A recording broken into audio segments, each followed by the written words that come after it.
Welcome to episode 2 of Left Coast Sports with Jon Schaeffer. If you've missed our first episode, it was last week with San Diego State assistant coach Dave Velasquez. That's available on whatever podcast platform you're currently listening to this podcast on right now. Really good conversation about the 2-decade-long run of success that San Diego State is currently on. Hope you'll give it a listen if you have the chance. And before we get started, hit the auto download button to get future episodes of Left Coast Sports automatically. Again, auto download Left Coast Sports. You'll get future episodes automatically. And while you're here and while you're listening, switch over to social media on Twitter at Jon Schaeffer. Give me a follow there at JONSCHAEFFER. Again, at Jon Schaeffer. We're less than 7 weeks away right now from Selection Sunday. That is hard to believe. We are taking a closer look at the men's basketball programs throughout the state of California, battling for berths in this year's NCAA tournament. And this week, let's head up the 405 to UCLA, where the Bruins are primed to return to the NCAA tournament for the first time since 2018. And coming up in this episode, we'll talk with Ben Bolch, a great writer, the Bruins beat writer for the LA Times, and a great voice on all things Bruins. You know, a year ago, UCLA was one of the most pleasant surprises in the country. At the time, they were under a first-year head coach, Mick Cronin. The Bruins turned their entire season around at the midway point. They were disappointing to start the year, just 8-9, but they rattled off wins in 11 of their last 13 games. They finished in second place in the Pac-12 and were clearly heading for the NCAA tournament last year, if not for the pandemic. Cronin, the former head coach at Cincinnati, was the first UCLA head coach to capture Pac-12 Coach of the Year honors since Ben Howland back in 2006. Cronin replaced Steve Alford a season after Alford was fired midway through the 2018-19 year. They started that year UCLA just 7-6. And for Cronin, he chose to leave his alma mater, Cincinnati. He had taken that program to 9 consecutive NCAA tournaments in each of his final 9 seasons as head coach. This year's team entered the year in the top 25 and was picked as the preseason favorite in the Pac-12 with 8 of its top 10 players back from last season. But the Bruins did not get off to a good start this year. They lost their opener in a tough environment at San Diego State Viejas Arena, a tough environment even without fans, as San Diego State has had so much success in their home building. And then they needed triple overtime to survive Pepperdine in Game 2. UCLA, though, righted the ship with 8 consecutive wins to open Pac-12 play and is well-positioned right now to return to the NCAA tournament in 2021. The success is even more impressive considering they lost a preseason Player of the Year candidate and a very good senior, Chris Smith, to an ACL injury. Without Smith, UCLA, though, has had different players stepping up night in and night out, including a Kentucky transfer and LA native Johnny Juzang. Mick Cronin's calling card as a head coach has typically been his team's defensive effort, but what's interesting about this year's UCLA squad is they're one of the most efficient offenses in the country. In fact, even without Chris Smith, UCLA is one of the most balanced scoring teams in the nation, 5 other players scoring 10 or more points per game.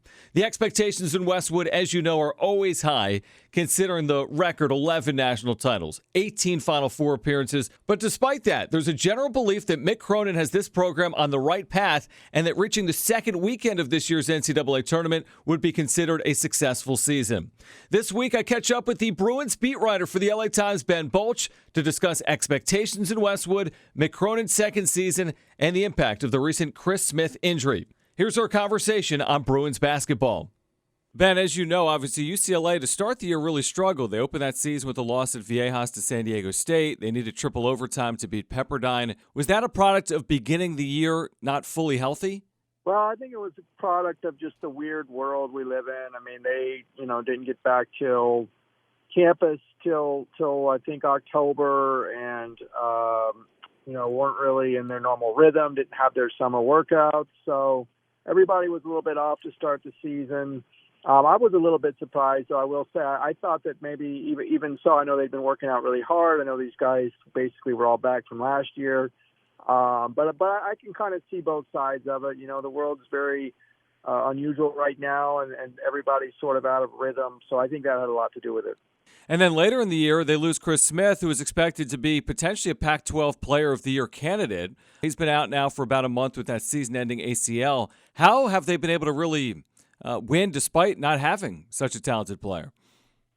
Yeah, they've done a great job, and I think they've kind of done it by committee, so to speak. They have, even taking Chris away, they have 5 guys who average in double figures.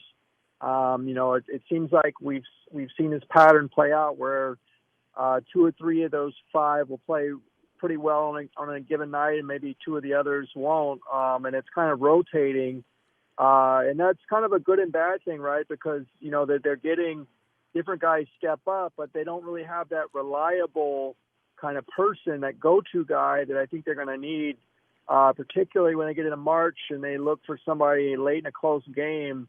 It's not clear who that person is going to be right now. Could that be a Johnny Juzang? Is he a potential star in the making? Yeah, absolutely. I mean, we saw what he could do in that crazy late first half run where he scored 18 consecutive points for UCLA, and I think he extended at 23, bridging start of the second half. That was the kind of performance I think that people were waiting to see from him. Mick Cronin obviously believes in him because he continued to give him heavy minutes, even though he entered that game, I think, shooting 31% from 3. But he's got to show he can do it more than once, right? I mean, everybody can have kind of one of those great games, but what separates really good players from just okay ones is, can you repeat that? Can you do it when people game plan to stop you? So that'll be the big question going forward. Can Johnny Juzang do that on a regular basis? Do you think without Smith, obviously this should be an NCAA tournament team, but is this team still capable of winning the Pac-12 based on what you've seen this month? Well, I think we're going to get our answer this week because they play some really athletic teams that they haven't faced yet. I mean, they've got Oregon twice. I know Oregon's a little bit shorthanded, and there's some uncertainty about who's going to be available for them. But when they're at full strength, they're definitely more athletic than UCLA. And then we've got USC coming up after that, which we know with the Mobley brothers, very, very athletic, and going to pose a challenge for this UCLA team. And they're going to have to try to counter that. So I think we'll know a lot more in probably the next 10 days. But, I mean, obviously they're 8-1. They got off to a great start, whereas last year they had their backs against the wall and then play catch-up mode and win every game, and they were able to do that. So, now they're kind of in a situation where they can just kind of hold serve, so to speak, and still win the conference. So, I like their chances. Mick Cronin's a great coach, and if you look at, I believe they're like 16-2 over their last 18 Pac-12 games, which is just insane. So there's no reason to think that, I'm not going to say they're going to go unbeaten the rest of the way here, but I think that they certainly can win the conference. What do you think of the job Mick Cronin did from a scheduling perspective, again, with this crazy COVID year? I mean, he plays a game at Viejas. UCLA would never play on the road in the state, as you know. He schedules Marquette. He schedules a game in Columbus against Ohio State. Has that helped this team, you think, come conference play, playing some teams that, maybe under normal circumstances they wouldn't have done in a year like this? Yeah, I think they've done a great job given the circumstances. I mean, if I was coaching the team, the only thing I would have done differently was maybe not get on a plane and leave the state and play every game in California. But I know that, they're contractually bound to that CBS Sports Classic, so that was kind of a thing they had to do. But he did a great job of putting that opening stretch of games together down at Viejas that you alluded to. And, most of the games were at Pauley, and a pretty good schedule. They only had one hiccup with Long Beach State having to back out of games twice because of COVID issues with their team.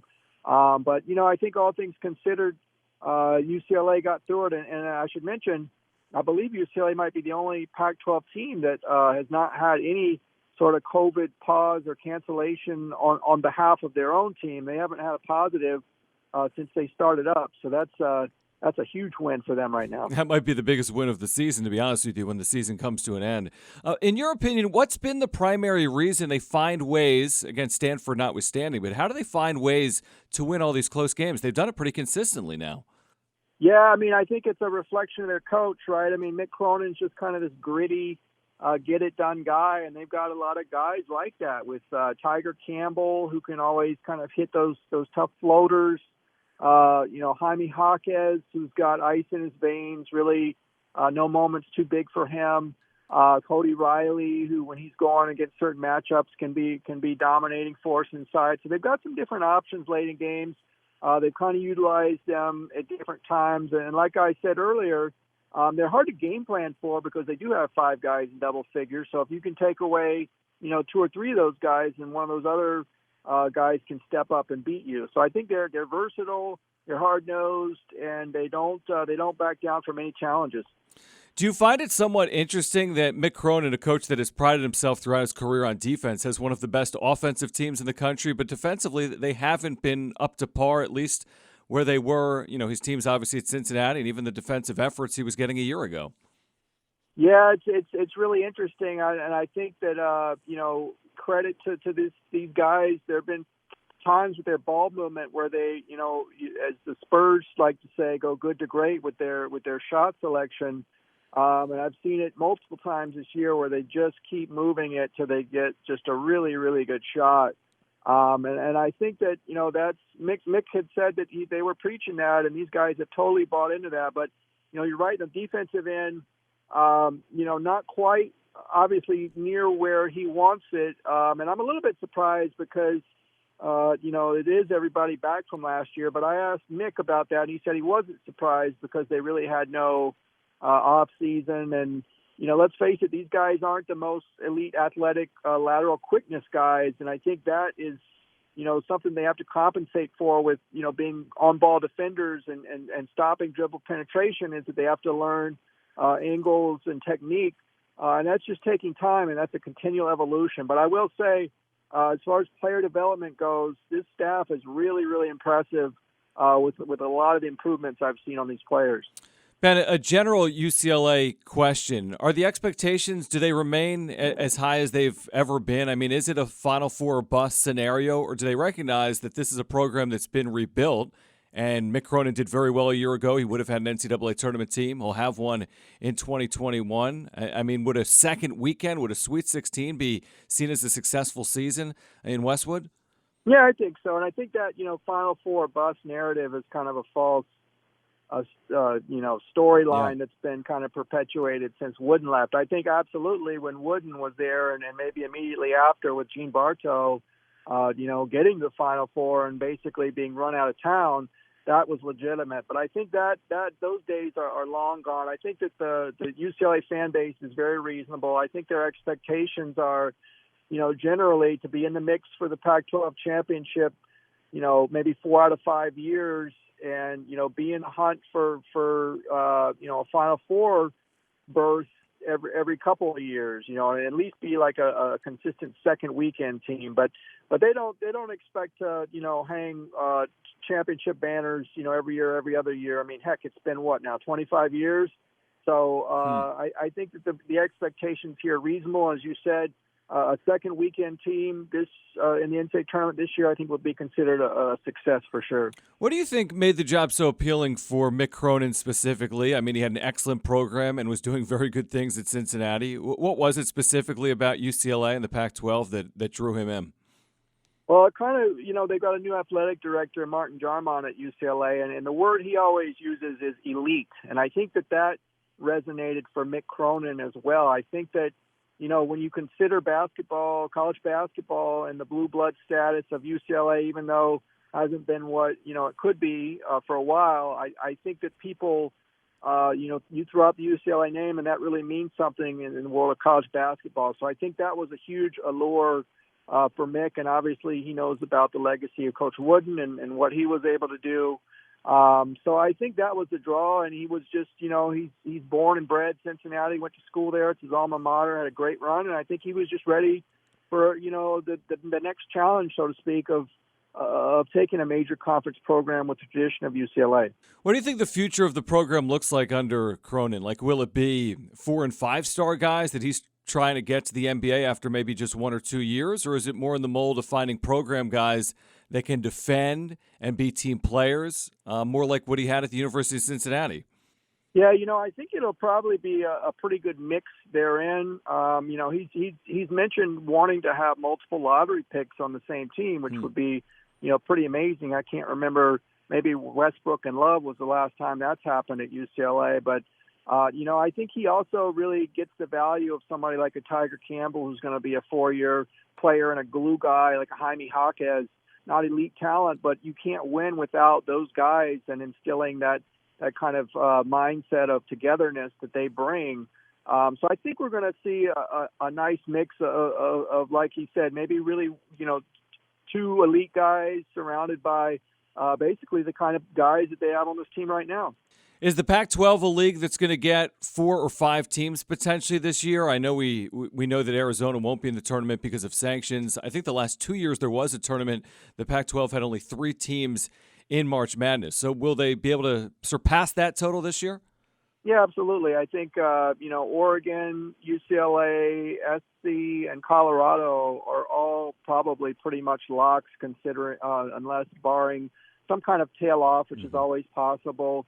Everybody thought Arizona State was going to be one of the top teams. They really haven't had that kind of season. They've had a bunch of disruptions. But those 4 teams I mentioned, not only I think are going to be in, but they're all going to be, have the potential to be second weekend teams. I think they're all really strong. And USC might be the team that's not being talked about that should be. I think they're really, really good this year. Are you curious to see what comes of the Pac-12 tournament and just conference tournaments in general on the way to March Madness? Would you expect those tournaments to be played this year? Yeah, I think so. I think that, hopefully as we kind of turn the corner on this virus and cancellations, knock on wood, hopefully start going down, I think that it'll be kind of a good dry run for the NCAA tournament. It's not really going to be a bubble environment, but I think it'll also be maybe kind of a mental hurdle clearing of, that was when the world kind of changed and shut down last year, was during the conference tournament. So maybe actually having them this year and getting through them would be another sign that, we're getting back to the world as we all know it and now, really appreciate it. Let's all cross our fingers. Ben, I greatly appreciate your time. Thanks for doing it today. Yeah, thank you so much. Thanks so much to Ben Bolch for his time this week. Really enjoyed that conversation. And if you're a Bruins fan or just a college basketball fan in general, give Ben a follow on Twitter by searching for @LAT, the letter B, then his last name Bolch, @LATB Bolch. That's LATB BOLCH. Believe it or not, UCLA has not been to a Final Four since 2008. That is somewhat hard to believe. They haven't won an NCAA tournament game since 2017, and it's been now 26 seasons since the Bruins' last national title in 1995. However, the Bruins do seem poised to once again enter the NCAA tournament. If they get there in 2021, it'll be their 50th trip to the Big Dance. Their 50th. The Pac-12 in general has had a good year, not just UCLA, USC. We'll talk about them coming up on Left Coast Sports, Oregon and Colorado. All of those teams well positioned to make a run towards the NCAA tournament. Also the possibility of some outsiders, including Stanford. This has been episode 2 of Left Coast Sports with Jon Schaeffer. And again, please subscribe or auto-download future episodes on whichever podcast platform you're listening to this podcast on right now. And again, please give me a follow on Twitter @Jon Schaeffer. That's JONSCHAEFFER. Also, coming this March to your view, Advance to Indianapolis, a 4-week college basketball tournament show that follows local teams and players on their journey to a national championship. Each week, Advance to Indy reviews the previous weekend's rounds and looks ahead to the upcoming weekend. Each show airs 4 times per week with 16 total shows airing throughout the tournament. Advance to Indianapolis includes interviews, expert analysis, along with focused local stories on teams, players, and fans that make the madness of March so much fun. Next week on Left Coast Sports, we'll take a closer look at the UC Irvine Anteaters, the preseason favorite in the Big West Conference. The Anteaters are just 2 seasons removed from a program record 31 wins in 2019 and the school's first ever win in the NCAA tournament. Thanks for listening to today's episode of Left Coast Sports on UCLA Bruins basketball. We'll catch up again next week right here on Left Coast Sports with Jon Schaeffer.